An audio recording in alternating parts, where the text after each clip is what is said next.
rồng nữa rồi tụi nó cá lo thì tiệt đó tụi nó này xem nữa mí là mí cũng to thế nữa chui chui ra chui chui ra lo thì tiệt đó luôn của tụi âu này nữa để thì tiệt đó ô nó cá chẳng to to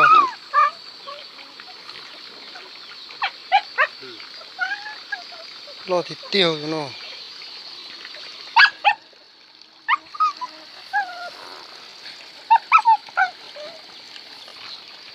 lo thịt tiêu nữa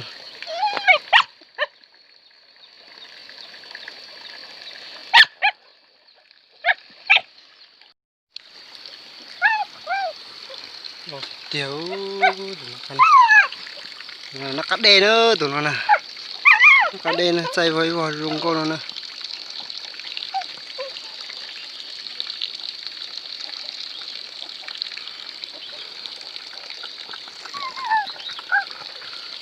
từ chừng kia nữa tụi nó chừng lên ca thế này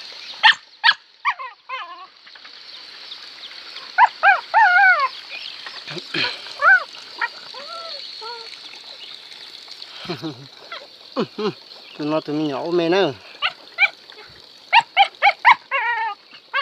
phải đó chứ tuần cho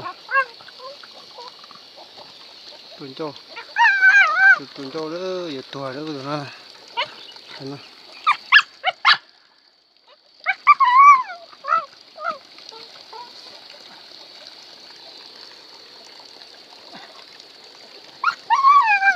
thằng cho lo thì tiêu tụi nó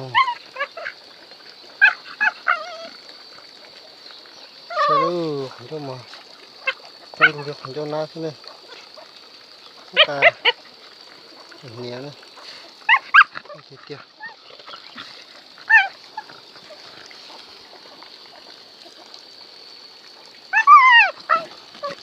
tụi mình áo nó thịt tiêu đấy tụi mọc tụi nó mọc tụi nó nhưng mà cá nhiều mùi vị tế tụi nó nhóc khỏi cái đê ấu tỏ đây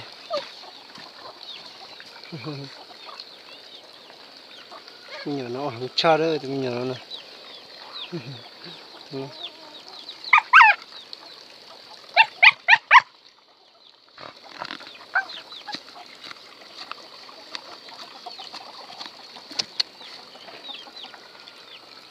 thế nó cá đầu tiên trường cho đấy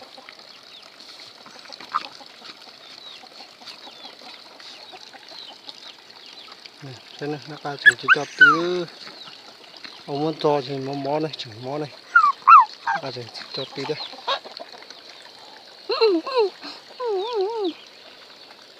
lo thịt tiêu tụi nó cá đê chứ nó cá đê chay với nó lo thịt tiêu đó tụi nó gà đi nó chỉ ngựa chi rồi này sẽ dạng gục cù này mẹ cho chậu này chưa nó thấy cho cái sói này gà sẽ chi chả nữa chinh cổ đi cù này tụi nó cắn này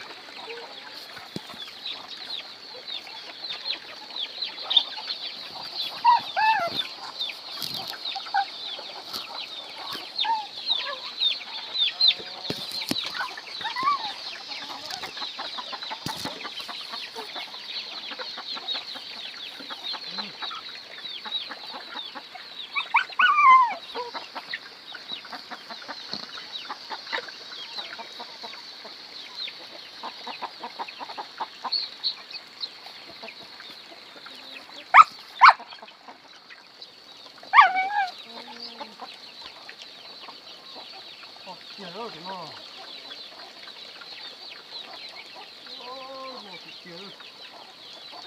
Để dạng cục nữa. Sẽ thịt tiêu. Thịt tiêu đó tụi nó.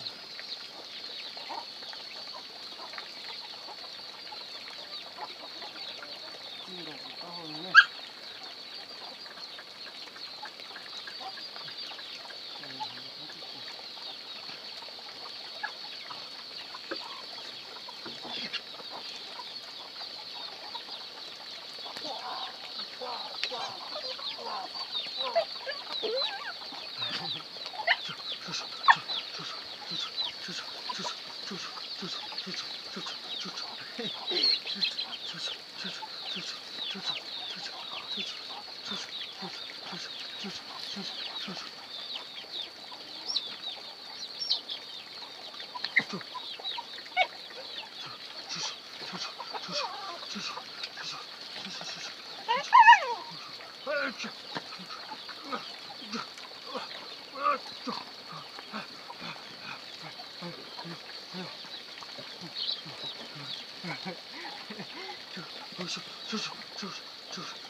Ô, nó lấy tùng chè.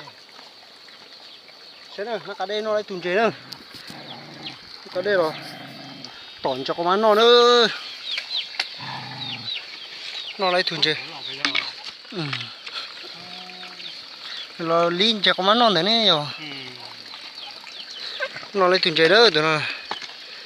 กินปลาครับตัวนี้นะแหลนน้ำเราหยอกกับมันเนาะเราหยอกกับมันเนาะเด้อตีนแต่ไรเนี่ยรอเจอเนาะมาจงดู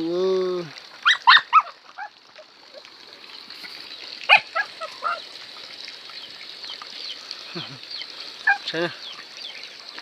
นักการจังนักการจังดีๆเท่านักการจังตัวนะมันเท่ากับใช่นักการจังไร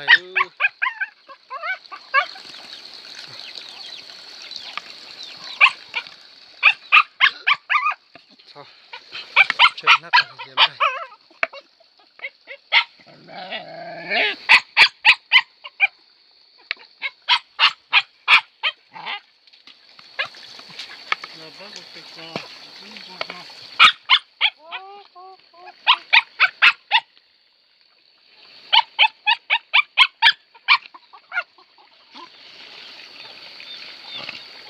lùa nữa